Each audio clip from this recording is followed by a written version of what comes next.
I've run 2 marathons. The first one was in London and my goal was to run it in under 4 hours. And this was me crossing the finish line in 4 hours and 88 seconds. Ooh, so close.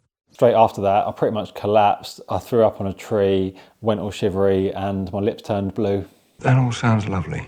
Despite that slightly unpleasant experience, I decided to have another crack at it and I did the Manchester Marathon 6 months after that. Again, my target was to do it in under 4 hours and to not throw up on any trees this time. And this was me doing a sprint finish and finishing in 3 hours and 36 minutes and actually feeling pretty good, like as good as you could feel after doing a marathon. So what made the difference between that experience in London, where I really struggled, and Manchester, where I felt great, and obviously it was a 25-minute faster time?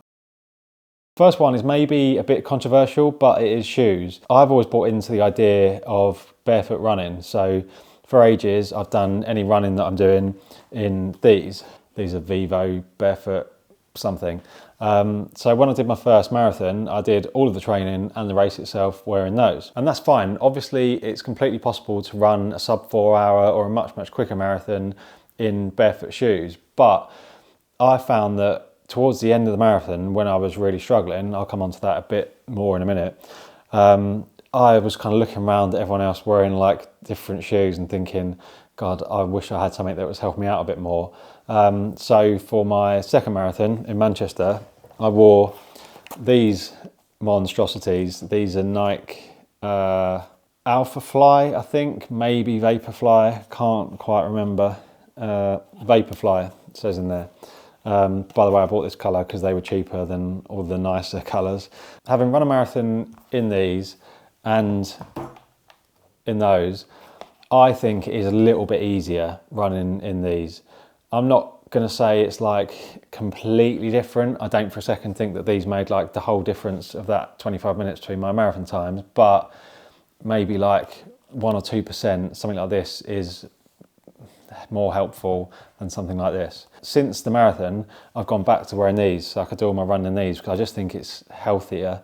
Like I haven't actually worn these once since, but again, if I was doing a race and I wanted to finish it as quickly as possible, I'd go for something like this. The second thing that I think made a big difference for me was not running further than I needed to. I'm not talking about in training, I mean during the actual race. So if you're doing a marathon, then you probably know that it's 26.2 miles. Hopefully you do. Obviously, if you think it's like 5K, then you're going to be in for a bit of a horrible shock come race day. How much further?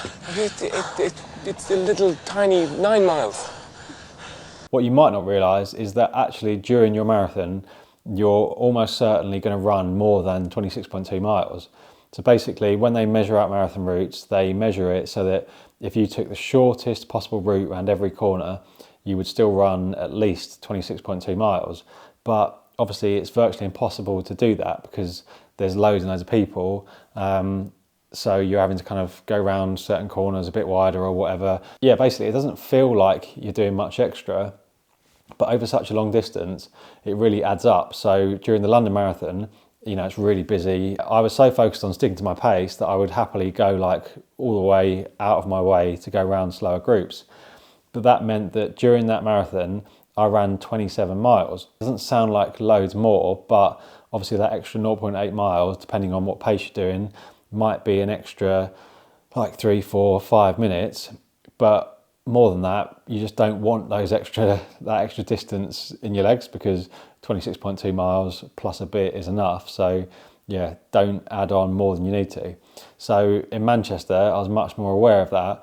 So when I was like stuck behind people a little bit, I was just a lot more patient. I was like, look, I'm just going to wait until there's a kind of slightly better moment, because in marathons there just tends to be like sort of certain choke points, and you get like big groups if they're running like with a particular pacer or whatever, and there's just opportunities where you can go past them without going massively out your way. In Manchester, I was a lot more cautious about it and ended up running 26.5 miles, so still slightly more than 26.2, but nowhere near as far as in London. The next few things I'm going to rattle through really quickly because they're kind of all interrelated, and they're basically all about not hitting the wall. So you've probably heard of hitting the wall. I had, but I'd never experienced it until it happened to me in the London Marathon. It happened after about 20 miles, and yeah, it was unlike anything I've ever experienced before. So I went from just happily cruising along to suddenly being in a complete world of pain. Like, I just felt like my hamstrings and calves were just constantly cramping. I wanted to throw up. Like, I suddenly didn't know what was going on. Up until that point, I'd been really aware of like the crowd and people shouting my name and seeing people that I knew and that sort of stuff. Whereas, yeah, for that last 6 or maybe even 7 miles of the marathon, you know, I know afterwards people were like, oh, I saw you. I didn't have a clue they were there. It was just absolutely grim. So yeah, my advice is to not hit the wall. Obviously as well, once I'd hit the wall, my average pace just went through the floor. So yeah, things to do to not hit the wall. First one, it sounds obvious, but it's easy to forget, is to drink like regularly and before you get thirsty. So in all my training runs before London, I'd taken out a little drinks bottle and, you know, I'd have like occasional sips of it, but I was never that thirsty.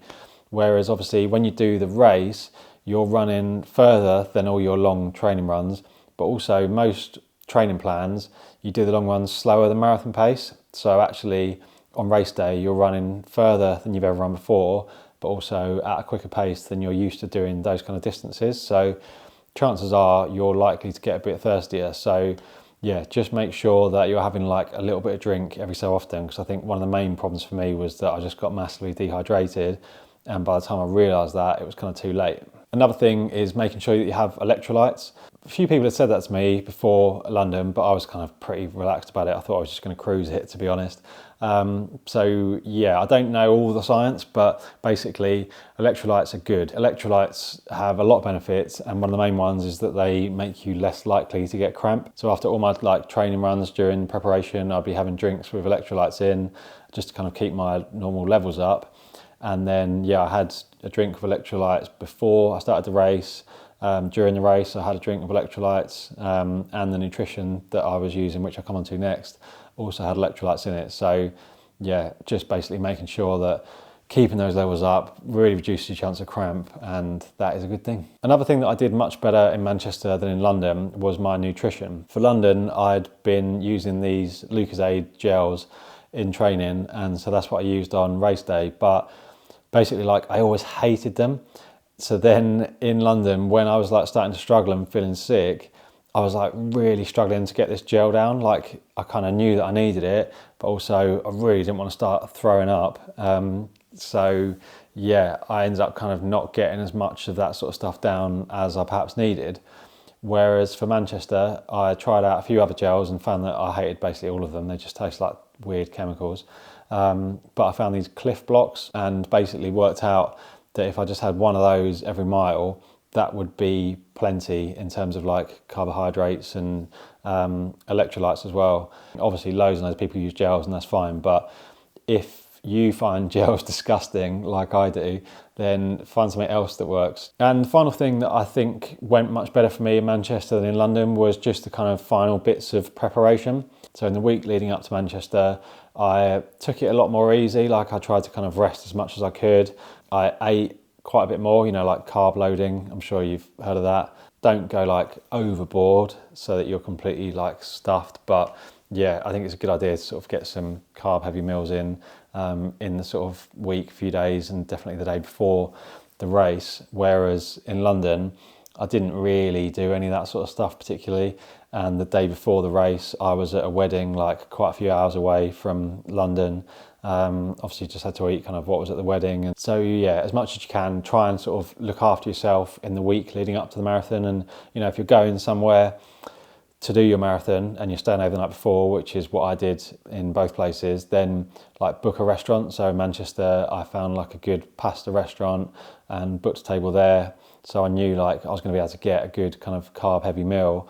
Whereas yeah, before London, I was like driving down from this wedding, stopping at service stations, just like trying to find something half decent and, you know, obviously not ideal. Obviously none of these things are going to make you way quicker than your maximum capability. Like, if your fitness level and your training kind of that you've done as you come into your marathon means that you're capable of, say, a 3:55 marathon, then doing these kind of things isn't suddenly going to make you like break the marathon world record.